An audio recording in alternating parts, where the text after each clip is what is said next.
एक समय की बात है, गांव की गलियों में जब बातें फैली तो एक नाम जो सभी की जुबान पर होता था वो था कमला।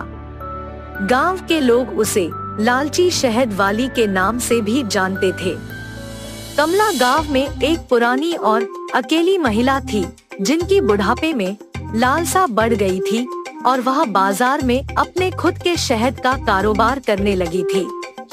गांव की चौपड़ में रोज भीड़ लगी रहती थी क्योंकि यहाँ की सड़क गांव की व्यापारी जिंदगी की गति दिखाती थी। रोजाना यहाँ विभिन्न विक्रेताओं और खरीदारों का आना जाना रहता था। लोग अपने अपने उत्पादों को बेचने की कोशिश में लगे रहते थे।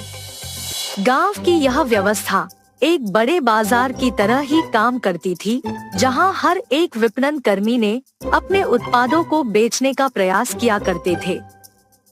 कमला बाजार में अपनी खुद की शहद की दुकान लगाने लगी।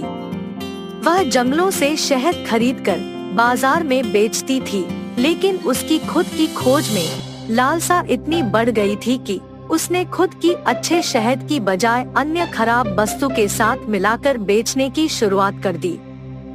गांव के लोग कमला की शहद की दुकान पर शहद खरीदने आते थे।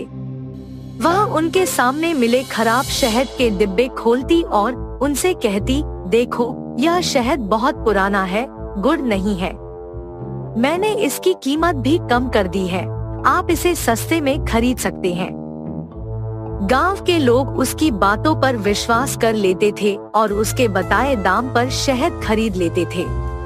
कमला बहुत होशियार थी, उसे किसी के बारे में गलत जानकारी देने में कोई दिक्कत महसूस नहीं होती थी, क्योंकि उसे तो सिर्फ अपने फायदे की चिंता रहती थी।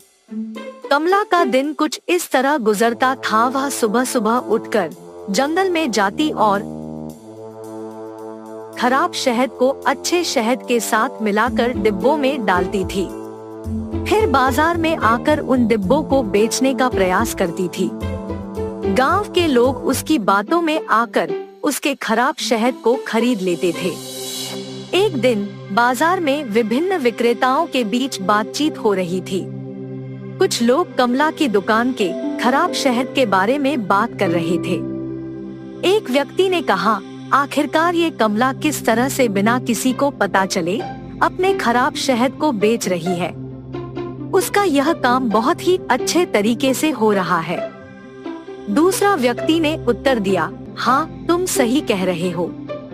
उसकी चालाकियां अब सभी के सामने आ गई है। उसने लोगों की विश्वासघाती की है और उसकी कमाई बढ़ गई है। कमला की दुकान में गांव के अन्य लोग भी आकर शहद खरीदने आते थे, लेकिन वे नहीं जानते थे कि उन्हें खराब शहद बेचा जा रहा है। कमला की चालाकियों के कारण वह गांव के लोगों की शहद की मांग को पूरा नहीं कर पा रही थी, क्योंकि उसके पास सिर्फ खराब शहद ही था। गांव के लोग धीरे धीरे कमला की खराब शहद के बारे में जानकारी प्राप्त करने लगे थे। एक दिन गांव के अन्य व्यापारी ने कमला की दुकान में गुप्त रूप से गया और उसकी खराब शहद की बात जान ली। व्यापारी ने गांव के लोगों को सच्चाई बता दी। गांव के लोग बहुत ही गुस्से से कमला की दुकान पर आए और उससे खराब शहद की बजाय अच्छे शहद की मांग की। कमला ने गांव के लोगों से माफी मांगी और उनसे वादा किया कि वह खराब शहद के बजाय असली और अच्छा शहद बेचेगी। गांव के लोगों ने कमला को माफ कर दिया और उसकी दुकान पर आना बंद कर दिया। कमला ने उस पल से सबक सीखा कि लालसा और बड़े बड़े वादों से किसी को धोखा नहीं दिया जा सकता। गांव के लोगों ने भी सीखा कि बड़ी बड़ी बातों के पीछे न जाएं, बल्कि सच्चाई का पता लगाने का प्रयास करें। यह कहानी हमें सिखाती है कि लालच और गलत रास्ते चुनने से हमारा जीवन मुश्किलों में पड़ सकता है और सच्चाई को पहचानने से हम गलतियों से बच सकते हैं।